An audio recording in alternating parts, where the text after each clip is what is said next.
As a barber with 30 years experience, charging $100 a haircut and booked solid for a year out, there are 8 things that I would tell my younger self before I even thought about picking up a pair of clippers.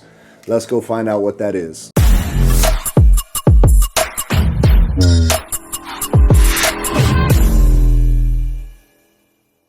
The first thing I would tell my younger self is this: barbering can change your life. Never let anyone underestimate or undervalue the power of being a barber. It can bring you into close proximity with very influential people and build relationships that can change your life. Barbering is a phenomenal career. Don't let anyone deceive you. Don't let anyone lie to you. And there again, don't let anyone underestimate or undervalue the power of being a great barber. If you will take the time to invest in yourself and develop your craft, it will open up doors for you and bless you in ways that you can't even imagine. I want to tell you a quick story. I remember a guy who was very financially well off. He went to college for a number of years, and one day he was watching me cut hair when I was charging $20 a haircut many years ago.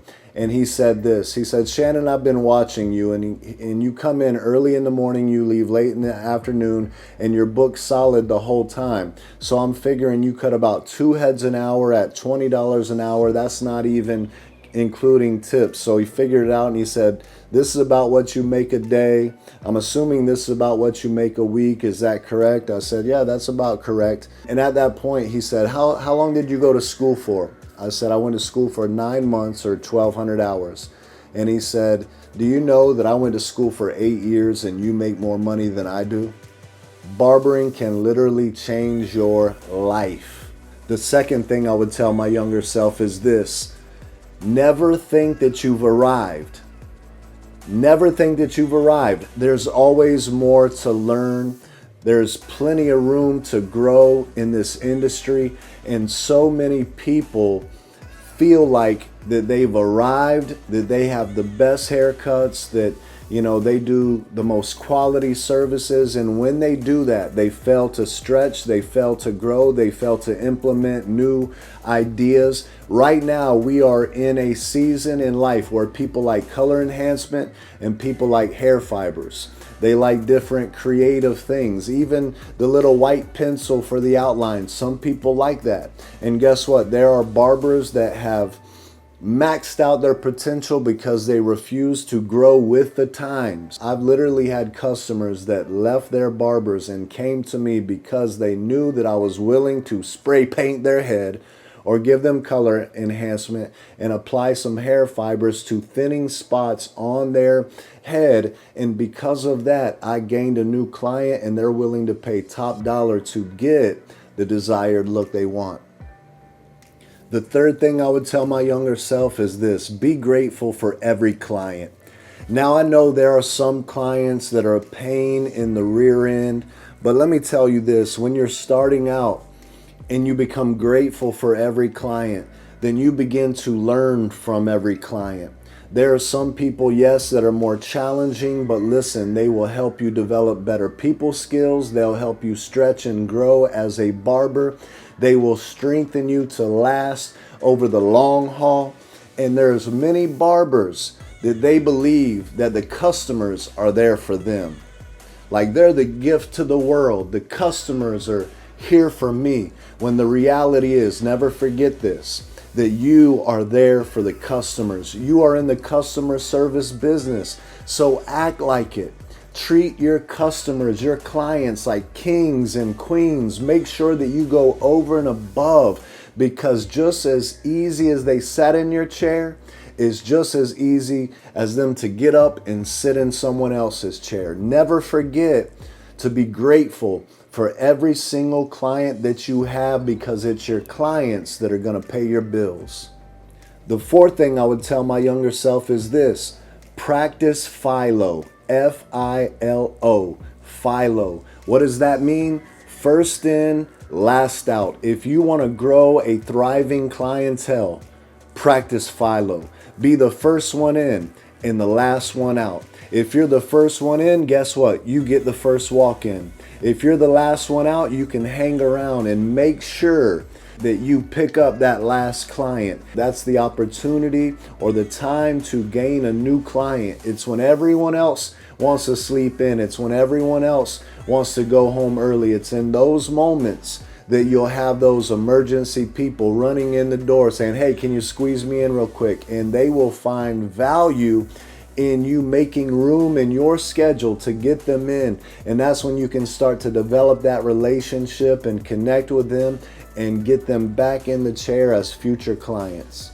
The fifth thing that I would tell my younger self is this: always, always, always give the best haircut that you possibly can give. Do the best service that you can possibly do. And the reason is this: people will take notice when you always, from the first time you cut their hair to the last time that you cut their hair, that you've always given your best. You never rushed the process. You never sent them out the door, just with a quick haircut. And you can do good quality haircuts quickly. But my point is this: there's times in life where we're feeling it that day and we want to give the best cut we can. I mean, we go over and above. We're focused on all the details. And then there's days we're not feeling it and we're just ready to go home. It's in those days that we just want to rush through a haircut and just get the client out and get our money. If you rush through a haircut just to get the client out of your chair, that may be the last time he ever sits in it. Remember that. Always give your best. Always do the best haircut that you can possibly do.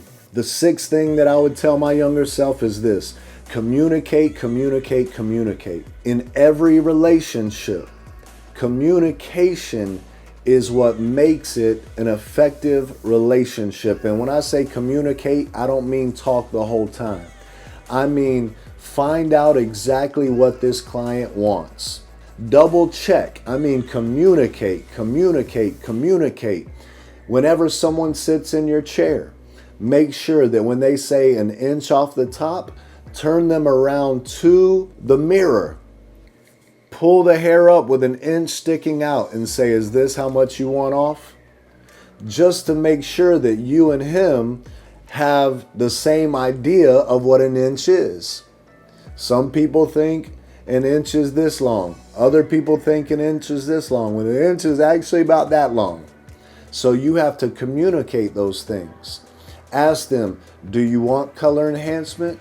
Do you want hair fibers? Do you like a skin fade? When we do a skin fade, do you want just the trimmer or do you want the shavers as well? Communication is the key to any effective relationship. If you want to be successful, you have to give the client what they want. And sometimes they'll just throw out, I just want a haircut.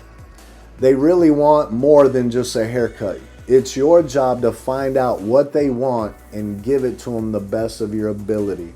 The seventh thing that I would tell my younger self, and this is one of the most important, is develop a barber's eye.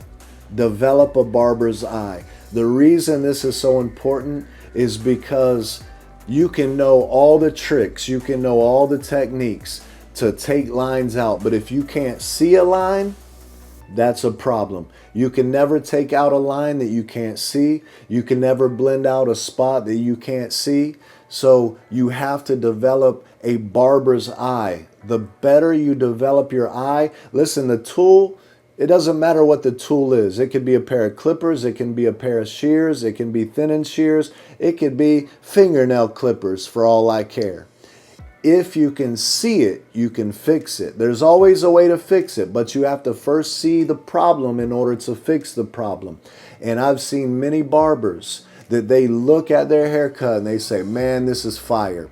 But someone with a developed barber eye can see that haircut and say, man, you still have a lot of work to do on that thing. So how do you develop a barber's eye? You find a barber in your shop or in your area, someone that you can go shadow. I don't care if you have to invest in a plane ticket and a hotel fee and go to a shop in a different city and sit down with someone that you admire and someone that you know have good quality fades.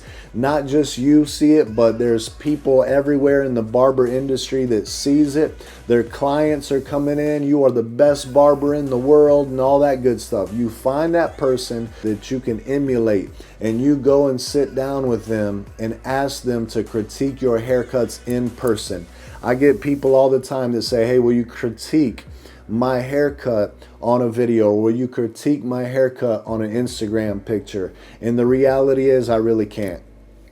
I will not be able to do justice in that area. We've tried and it can help. I don't prefer to do that, so please don't send me your pictures. This is what I prefer, and this is what I would tell you to do. Go to one of those barbers and have them critique your cut in person. I remember a time when someone came to me, and he's a phenomenal artist, a great artist, so he has an artistic eye. And he said, man, I want to get better in my haircuts.